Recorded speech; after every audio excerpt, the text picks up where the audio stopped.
Okay. Welcome back to our FAIR podcast series, Faithfully Informed, where we talk with faithful Latter-day Saints who are striving to make a positive impact on the world through their work, talents, and callings, who many of you know as the fearless woman working to combat the CES letter. Sarah studied human services, English, and journalism at Utah State University and has been serving as a moderator on Reddit for over 4 years. Thank you for meeting with me today, Sarah. Well, thank you for having me. I'm happy to be here. And thank you for your patience, everyone, as we've also introduced my son, Liam, to the podcast because he didn't want to take a nap today. So just a faithful Latter-day Saint striving to make the world a better place. Well, Sarah, tell us about your latest work combating the CES letter. How's that going? It's going okay. I normally put them up every Tuesday on Reddit, and then they get posted on FAIR a little while later. We are in the last section, I think. We're starting the very last one on Reddit, at least right before his conclusion. So we're finally almost done. So that's exciting. It's been going on for a very long time now. Wonderful, wonderful. I'm going to put you down on the floor. Okay.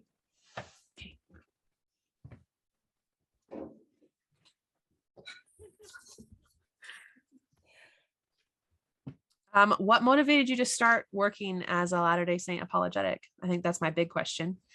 I actually never intended to do that.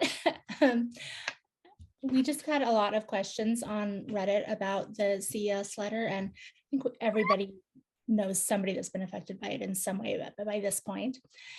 And we just get tons and tons and tons of questions, or we'll get trolling comments, telling us to read it as if we haven't already. And even when people are just asking questions that are seemingly unrelated, sometimes they'll quote it as well. So those of us that are a little more familiar with it are aware when they're doing that. So it's got a pretty big reach. And we used to just, there are a bunch of rebuttals already. So we would refer those to the people who were asking questions about it. And I was reading through them all again, and there are some fantastic ones out there that I really enjoy. So, and I was just skimming through them all again, trying to find one that I remembered had answered a question very well. And so I was trying to figure out which one it was so I could refer somebody to it. And it just occurred to me that a lot of them are very brief. They're like overviews.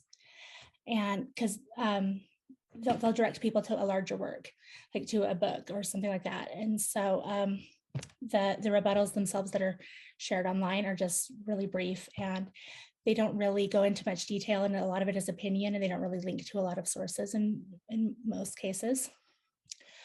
So I saw that there was room for something that was a little more comprehensive. And so since we were doing it on Reddit, I thought that it was important to have linkable sources where people could just click on them and go to where they wanted to go. Just because I think that it makes it a lot easier for people to understand what you're saying when you can just click right on it and see exactly what they're saying. And so I just decided I would start doing that. My father kind of gave me a couple of nudges telling me that he wanted me to do that, which is a little daunting. I've never done anything like that before.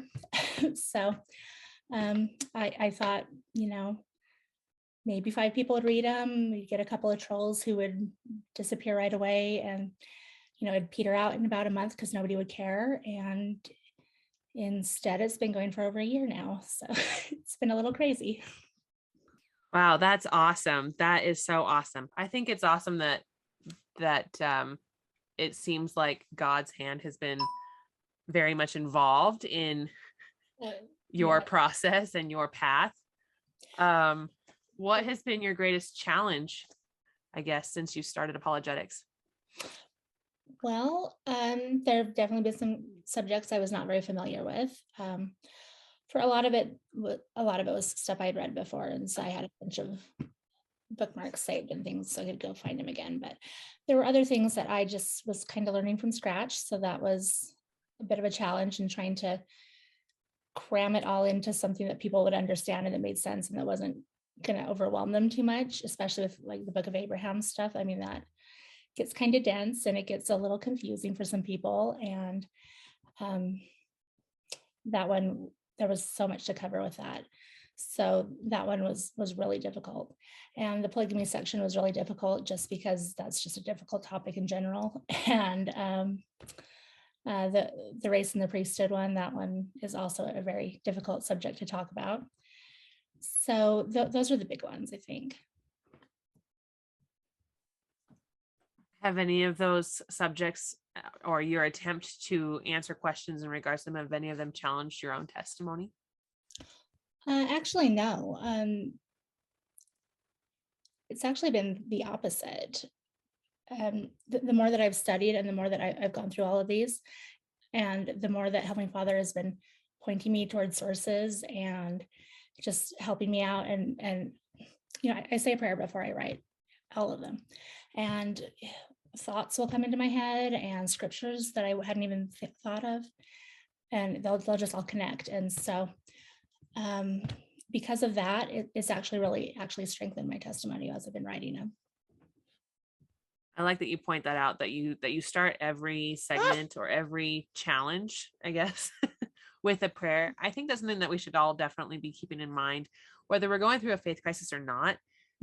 If you've got a question, or if a friend's got a question or whatever, the answer that you're seeking should always start with a prayer. And keep in mind that the answer you're looking for may not come in that instant or in that moment that you're searching for the answers. I think part of the reason why faith and testimonies get challenged with these types of questions that are posted to us as members of the church or as Christians in general is because we seem to think that we can tackle it all on our own. When really what we need is the help of divinity. And so I love that. Thank you so much. Sure.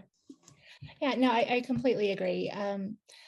That was something else that we've kind of been focusing on in that series, because a lot of people were asking, well, how do you get answers to questions? How do you study with Heavenly Father's help? How do you know what is the Holy Ghost and what is just you? And so that's something else we've been kind of covering along the way as we've been going about it, and how to get answers and how to study and how to find what you're looking for. That is perfect. I love that. Aside from prayer, how have you overcome, or how else are you pushing through the challenges or the questions that you get or that you're trying to get responses to? There's lots of studying, lots of reading, and sometimes the prayer doesn't always work the first time, so you have to keep at it. And reading your scriptures is a big one.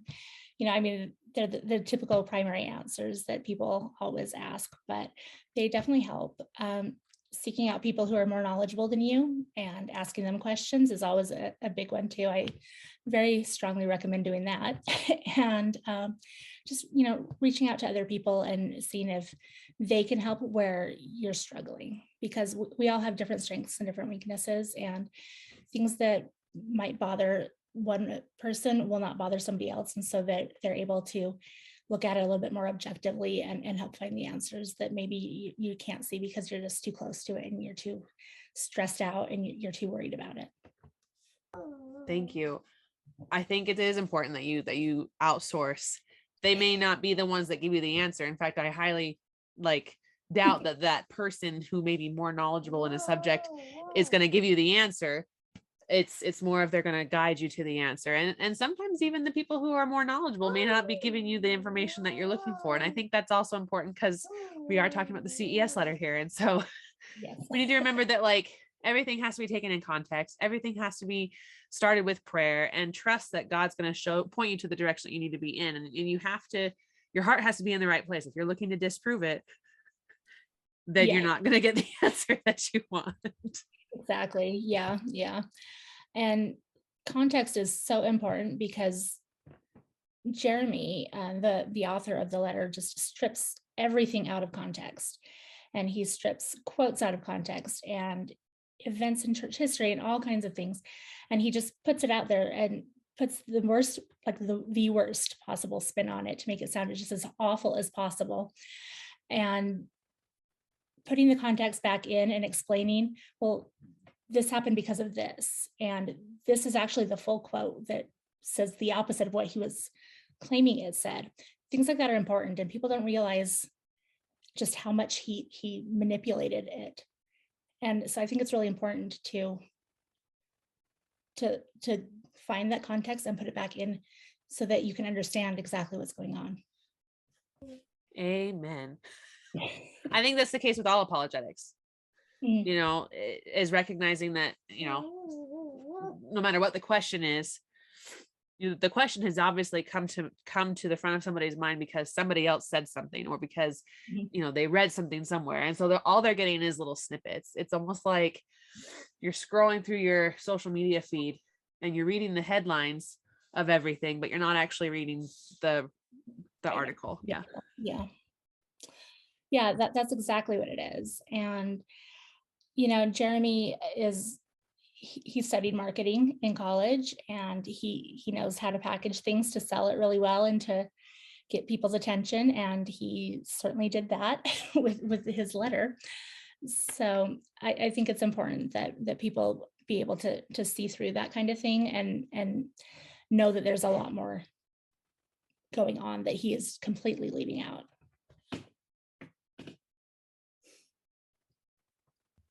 How do you feel your collegiate education and experiences prepared you for this work you've undertaken?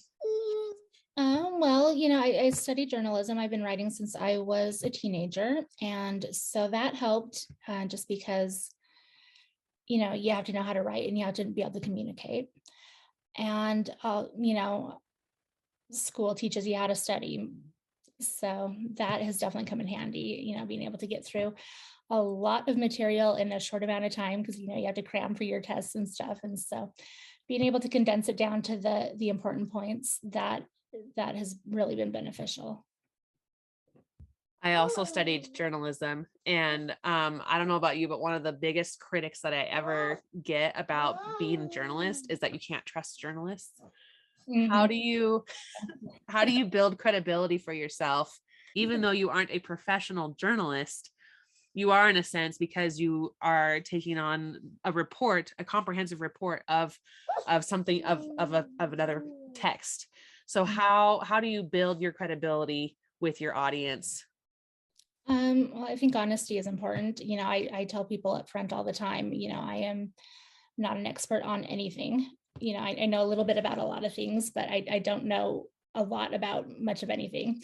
And so I think it's important that people understand, you know, I am just a very normal person and I don't have a lot of training in any of this. And, you know, these are just answers that I have found that work for me. And I also think, you know, I link to as many sources as possible. And there are usually a dozen at least to every post that I do. And I post them twice. So, you know, once during the blog post and then once at the end, so people can just click on everything and verify what I'm saying. And if they disagree, that's fine. You know, I mean, everybody's going to have different answers and different things are going to resonate with different people. But as long as you are searching and you're putting in the work and you're doing it and trying to find those answers yourself, you're going to come to something that helps you reconcile whatever issues you're having. That's perfect. I absolutely and wholeheartedly agree with that mindset of being completely open and openly honest to the point where you're like admitting that you're not an expert. I think that's hard for a lot of people to admit that they aren't an expert in something. I do not pretend to be an expert in any of the things that I dabble in. Yeah, me neither. And nor should we ever assume that anybody is an expert. Even a professor is not a complete expert because they're still learning too. And you know, a religious instructor or a family history coordinator or, you know, a Relief Society president or a prophet or whatever, like nobody is an expert at any of the things that they've either been called to or that they're working at, because there's no such thing as real, in my opinion, as really being an expert at anything. because there's always new and improved ways to do that thing, in my honest opinion. No, I agree. And, I think President Nelson is a really wonderful example of that, because even now he is always still pushing people to learn, and he's learning new things himself. And he's, every time he speaks, he talks about something new that he was reading or he was talking to people and learning about. And I think that's really cool. He sets a wonderful example for us in that area. Yes, he does. Yes, he does.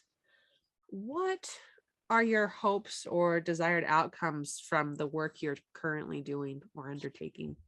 Well, I hope eventually, whether it's from anything I'm saying or anything that, any of the other rebuttals that are fantastic that are out there. I just hope that eventually people start realizing that those answers actually are out there. And, those questions have been asked and answered many times over. And that was actually one of the points of what I was setting out to do, was to just tell people on my subreddit, they are not unanswered questions. Those answers have been answered for decades. There's so many out there. And so it was just to say, here are some of the answers that have been given. So go find your own, but here's a jumping off point. And I think it is really important that people understand that, it may be new and scary to you, but it's not new and scary to anybody, like these are not brand new issues that are coming up. And just because you don't know the answer doesn't mean that the answer hasn't been given. I agree. Speaking of jumping off point, what do you think is the jumping off point for you now that you're coming to the last section of the CES letter and you're tackling that? What are you going to do after this?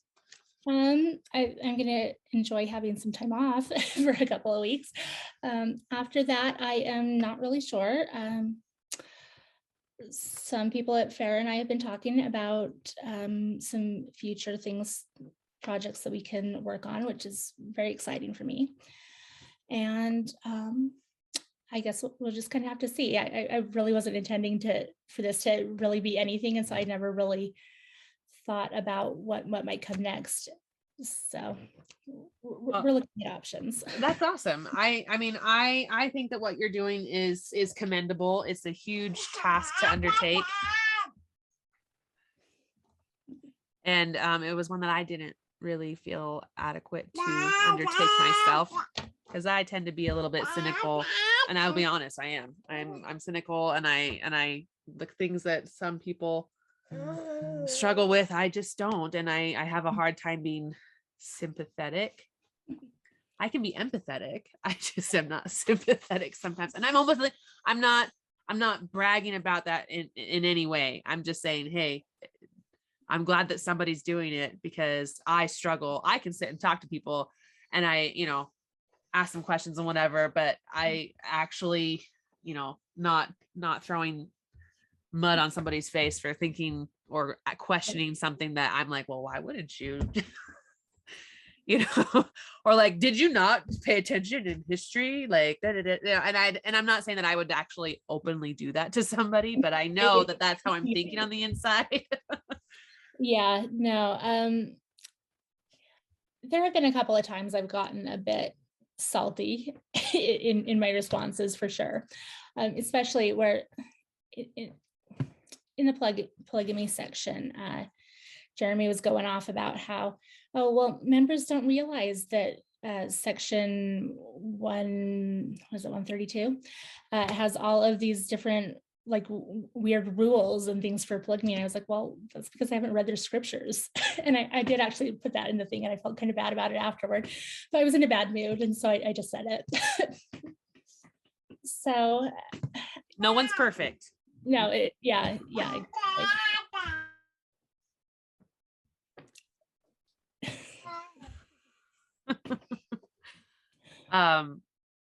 I think that that makes us more real as apologists, I think. Mm-hmm. And not to say that that's the acceptable way to do things all the time, but I think every once in a while kind of being salty and just kind of being like, well, the reason why they don't know is because they don't read their scriptures. We actually have a really great guy who just moved into our ward, and he just got called as our Sunday school teacher. And I won't name drop because he is well known in the apologetic community. But anyway, and I don't want everybody being like, oh, so he's in your ward. But he does not refrain from like dropping the mic in Sunday school or in sacrament meeting like he did this last Sunday. He just like calls out members of the church as a whole and is basically like, look, that's not how it works. Mm. That's not how redemption works. That's not how the atonement works. This is how it is. And if you don't do it, you don't get to do this. And and it's kind of like, well, if they don't read their scriptures, and of course they don't know the answer.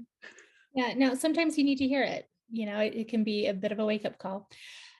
But then, you also get that extreme reaction to President Nelson's lazy learners comment that, so you have to deal with the fallout sometimes too, but sometimes there is the fallout, but as long as there's love coming from you, like as you're sharing those things or those rebukes to a certain degree, I think that can be felt personally. And people who can't feel that, I'm sorry.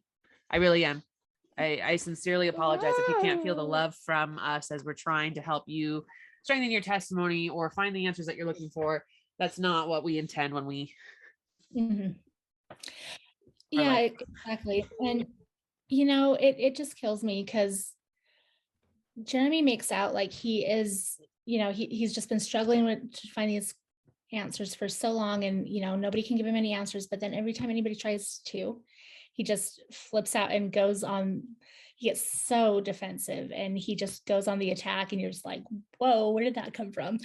So I think it does really speak volumes to where somebody's mindset is when you see how they react to something like that. Right. And most importantly, when we do give a response to the CES letter or to somebody who's questioning the doctrines or teachings of the church, I would like to be better and promote betterness from all of us within the church. I think it's important that we not lose sight of what's most important. And it's not important for us to be right and them to be wrong. It's important for everybody to feel the love of our Savior and to know that there is a place for them as long as they follow the path of repentance and forgiveness and all those things, so that they can experience the same joy of living the gospel that we do. No, I completely agree. And, that is really the point of everything, is to just try and help people when they're struggling and just let them know that, there is hope. And even if you don't have the answers yet, and, we all have unanswered questions. I mean, every person in the church does, but that's okay. You don't need the answers immediately, even if it feels like maybe, things like the CES letter, especially, but even just when you're putting the pressure on yourself, like it puts a lot of pressure on you to find the answers right away. And if you can't, then you start spiraling. But, if you just slow down and just take it slowly and just, remember to breathe and relax. And it's okay if you don't have all the answers right away. That's normal. A lot of us don't have the answers to a lot of questions yet. So, as long as you can just keep that in perspective, I think that really helps a lot of people. I agree. If someone listening today wanted to follow in your footsteps and become an active apologist, what words of wisdom would you share with them? I would just say, focus on what you're good at. And for me, I some of my talents, Heavenly Father has blessed me with the ability to retain a lot of knowledge when I read it. And so even if I don't remember exactly what it is that I have read about something, I'll remember, oh, I have read something about that. And I remember a couple of keywords or phrases to help me find it again. So I think when you are focusing on something that you are good at, and you're focusing on areas that you know enough about so where you can talk about it and to be able to make sense to other people, then I think that is probably a big, big part of it. And, don't dive into something that you're not really comfortable with. And as always, lean on Heavenly Father and listen to the Spirit while you're doing it. And if something does not feel like the right answer or, the best approach, then, you should listen to that and think about what you're doing and think about how it's going to be perceived to other people. And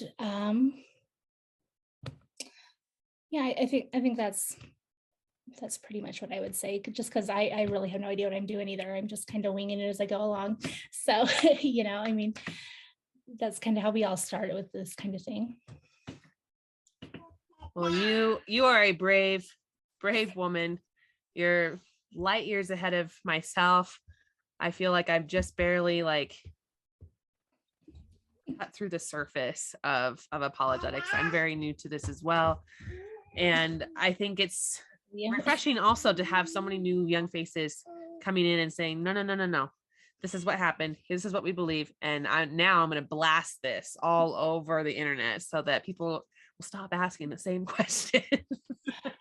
I'm a big fan of strong women who are faithful in the gospel and everything. And, I think we need more female voices out there, especially because a lot of apologetics is very male centered and very male dominated.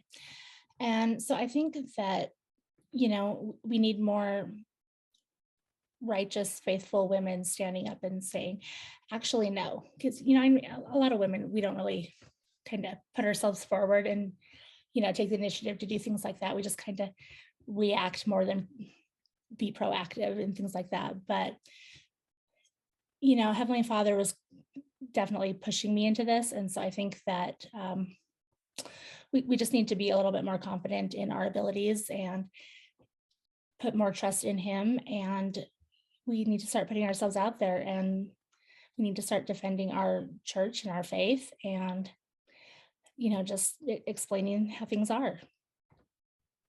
You hear that, ladies? We need more of you.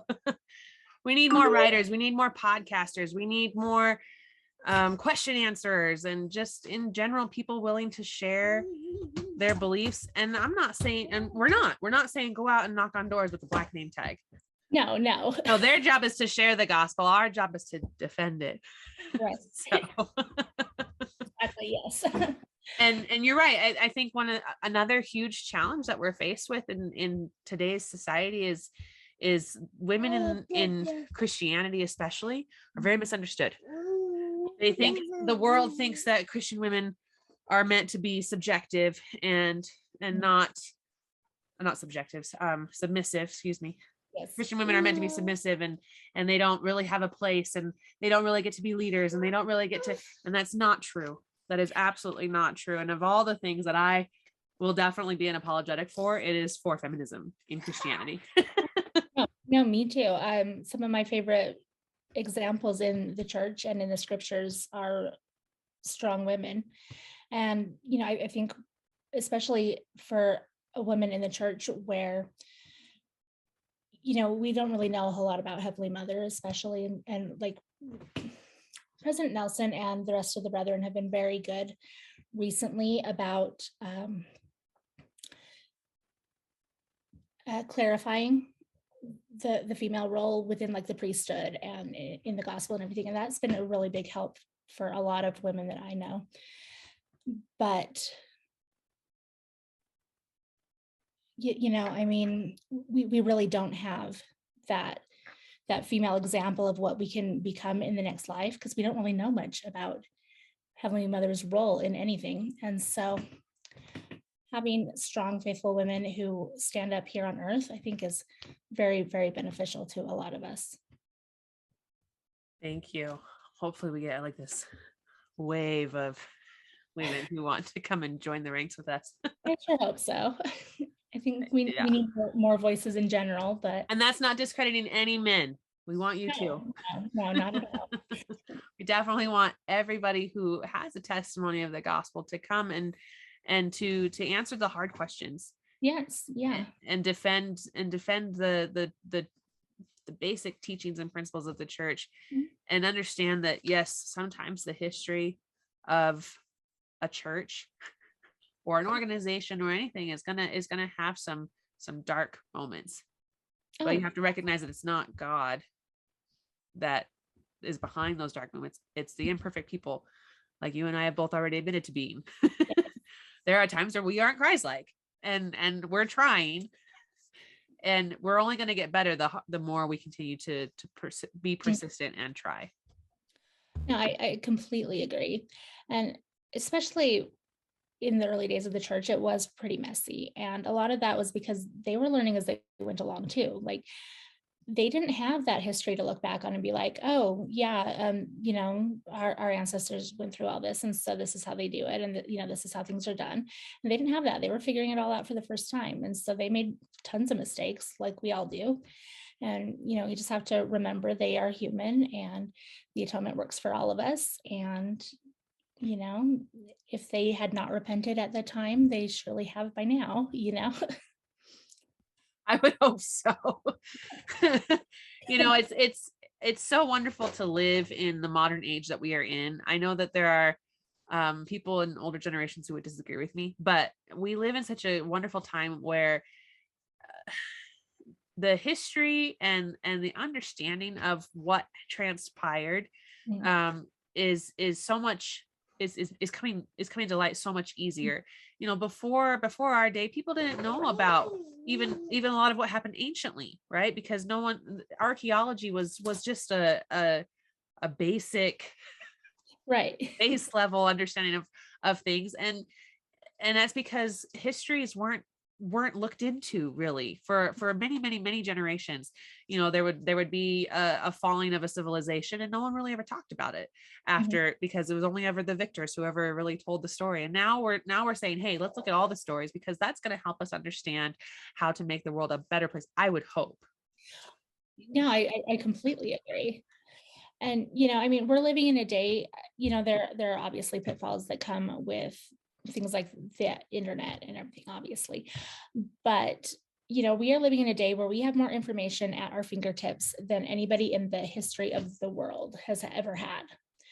And we have to use that responsibly, and we have to, and if there are things that you're struggling with, you have to put in the work, and you have to go and find it. And it's so much easier now to find it than it was 20 years ago, or 50 years ago, or 100 years ago. And the world is getting to be a much smaller place. Right, because our understandings are becoming bigger. And that's, I think, the important part that we remember is, because of the information that we have, it's not necessarily that we're like, oh, actually, surprise, we knew this all along. Sometimes it's, well, we did know this all along, but we didn't actually have a way to share it publicly in a way that everybody had access to it. Before we were before the information age, we were trapped on paper and ink, and you had to buy the paper and ink in order for you to read what was on it. And now it's like the internet's free. So, well, free. The information on the internet is yes, free. the information on the internet is free for the most part. And now and I think that's why our work is so important now. And what the work that you're doing is even more important, because now people are expecting, the rising generation especially is expecting the information to be there, and all they're finding is the clouded versions of the history, and it's not the whole history. Whether it's what happened between the Saints and this tribe of Native Americans, and there's lots of those stories. There are lots of them, and my heart breaks every time I read them. Oh no, I have ancestors who participated, and it bothers me. But and when I say participated, it was more like a hands-off participation, but still, like, nobody actually like actively said, no, we shouldn't do this. Yeah. One of my ancestors, signed the Danite Manifesto and participated in all of that, and I was like, oh dear. So, but we're not, we can't atone for the transgressions of those who came before us. As much as I would like to, in some way, shape, or form, make up for the hurt and the pain and the distrust that has stemmed from my cultural segment of the world, my culture, my belief system. Right. I also can't be mad as a descendant of other cultures whose entire system of belief was trampled by, Catholicism. I can't be mad at the Roman Catholic Church. I can't be mad at the Church of England. I can't, because now I have the full truth available to me. And I also now, thanks to archaeology and history and people going out and trying to find the answers, I know what happened to my ancestors. I know what happened, and I know what they believed. I don't necessarily have to believe the same thing that they did. I don't have to live the same way that they did. And I can feel sorrowful because of how they were treated or how they were indoctrinated or whatever and forced to live a certain way. But that doesn't mean that I hate, and I don't think anybody should. When we talk about apologetics, when we talk about finding the truth, when we talk about sharing the whole truth and being completely honest with each other, that's what it has to come down to. I'm going to share information with you. I may not like it, and you may not like it, but we have to look at it and say, yes, this did happen. But what are we going to do now that we know this information so that we can build a better future? No, I completely agree. And, their history is always going to be messy, just like the present is always going to be messy. And, you just have to learn how to take the good and discard the bad and move forward to the best of your ability. And, that's not always very easy for people. And, there's going to be lingering traumas and all kinds of things.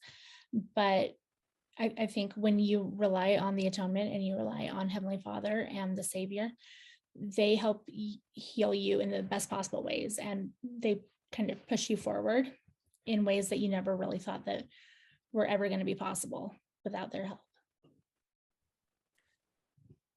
Amen. And amen. I really appreciate this conversation that you and I have been able to share today. I wish we could just sit here and talk for another hour or two, because I like having these types of conversations where like-minded people can come together and say, hey, let's make a difference. Let's make it better. Let's change this, or let's recognize that this happened and move forward. I've really appreciated this. I look forward so much to the future endeavors that you have with FAIR, without FAIR, on your own. And I hope that more and more people are intrigued by the responses that you're providing to the CES letter, and anything else that you happen to provide for us in the future. Well, thank you. And thank you so much for having me. I've really enjoyed the conversation too. And this was a really fun thing to do. And I hope I can come back someday.